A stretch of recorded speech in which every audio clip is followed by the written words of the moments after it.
لو رحت تتقدم لواحدة في 3 أسئلة مهمة لازم تتسألهم: عندك شقة؟ تقبض كام؟ عندك عربية؟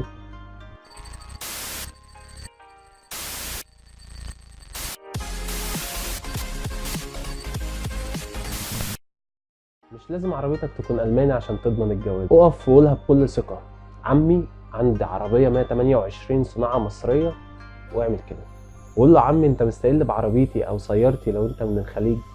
طب تعالى احكي لك حاجه صغيره. زمان العربيات الالماني اللي حضرتك بتفتخر بيها دي كانت بتصنع في مصر. اوبا، يعني ال 128 بتاعتي زي المرسيدس بتاع حضرتك؟ ايوه حصل. والدليل على كده شركه NCU اللي كانت فاتحه الفرع الرئيسي بتاعها في الشرق الاوسط في مصر، وكانت بتصنع عربيات زي رمسيس 1 و2، وكانت بتصدر لبره حتى لبعض الدول الاوروبيه نفسها.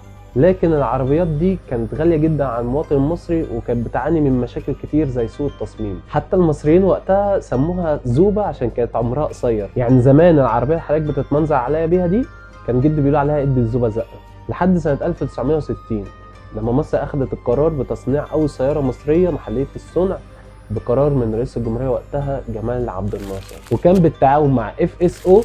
انا مش كويس في السلوفاكي بس زي ما انت شايف اسمها عامل ازاي، بس الشركة دي في بولندا وكان معاها توكيل فيات زمان. وتم إنشاء أول مصنع سيارات في الوطن العربي، مصنع النصر للسيارات. وبدأ فعلا تصنيع عربيات زي فيات 125 و126 و128 العظيمة. ومع الوقت بقى فيه تطور وبدأ تصنيع عربيات زي البولينيز والشاهين. والتقفيل المصري بدأ ياخد شكل جديد مع الانفتاح في عصر أنور السادات. بقى فيه منافسة كبيرة ما بين الصناعة المصرية والصناعة العالمية، بس للأسف الكل راح للألماني والإيطالي ونسي أصلهم. والسبب هو ان ما كانش فرق السعر كبير بعد الانفتاح، وده بطبيعه الحال اثر على الصناعه المحليه. مع الوقت بدات تقل تدريجي لحد ما اتغيرت السياسه المصريه. عايزين الماني؟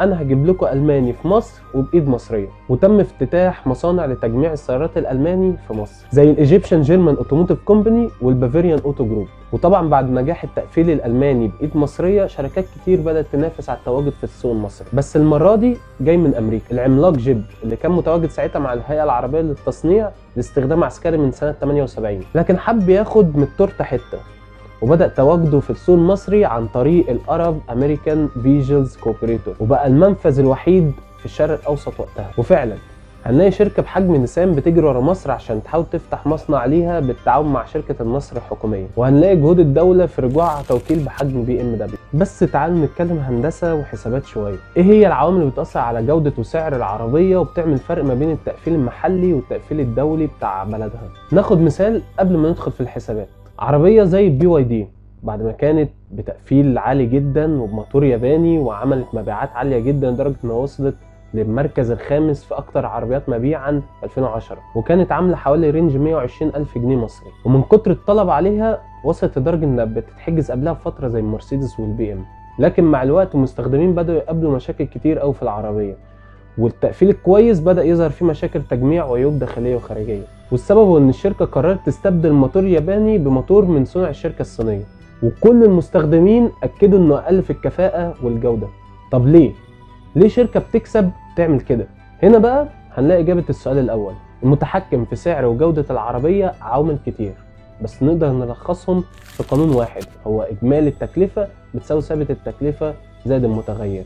التوتال كوست تساوي الفيكس كوست بلس الفاريبل كوست. الفيكس كوست ده هو المبلغ الثابت اللي هيتصرف على اي وحده زي الكهرباء، الادوات، الضرايب وكل الاصول. انما الفاريبل كوست ده بقى النقطه المتغيره، وبتساوي سعر الوحده الواحده مضروبه في عددها. اما الربح فبيكون خصم اجمالي التكلفه من العائد، واللي كل اصحاب المصانع والشركات بيميلوا ان هم يقللوا اجمالي التكلفه عشان يحققوا اعلى ربح، فتقلل من تكلفه القطعه الواحده عشان تقلل من اجمالي التكلفه، فتبدل الموتور بموتور صيني او العماله بعماله ارخص، او تبني في مكان في بلد فيها تسهيل تجاريه وعماله رخيصه. اوبا، يعني مرسيدس وBM بيسترخصوا؟ مش انا اللي قلت، انت اللي قلت. عزيزي المشاهد، انا عند كلامي التقفيل المصري المفروض انه يبقى مقارب للتقفيل الاجنبي، باستثناء اننا هنا عايزين ربح اكتر، فنميل ان احنا نسترخص في الماده المصنعه عشان نقلل من تكلفه القطعه الواحده فتقل الجوده. انما بره بيقول لك بي فار اواي فروم كواليتي، يعني اعمل اللي انت عايزه بس بعيد عن الجوده.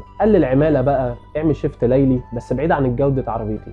عشان كده يا عمي انا يوم ما قررت اشتري عربيه اشتريت عربيه من الزمن الجميل قبل جشع المستثمرين، وقبل ما هم يميلوا ان يقللوا جوده العربيه. عربيه لسه بخيرها وصنع بلدي. فما تنساش توافق على الجوازة وتشترك في القناة وتعمل لنا لايك للفيديو ده. وطبعا ما تنسوش ان البرنامج بقى ليه صفحة رسمية على الفيسبوك ومدونة على جوجل، تقدر تتابعنا على الاتنين، وهتلاقي مواضيع يوميا واسبوعيا ان شاء الله تعجبكم. وهتلاقوا استطلاع رأي دلوقتي هيظهر فوق، تقدروا تشاركوا فيه وتقولوا لنا عايزين فيديوهات تنزل على الفيسبوك ولا على اليوتيوب ولا على الاتنين.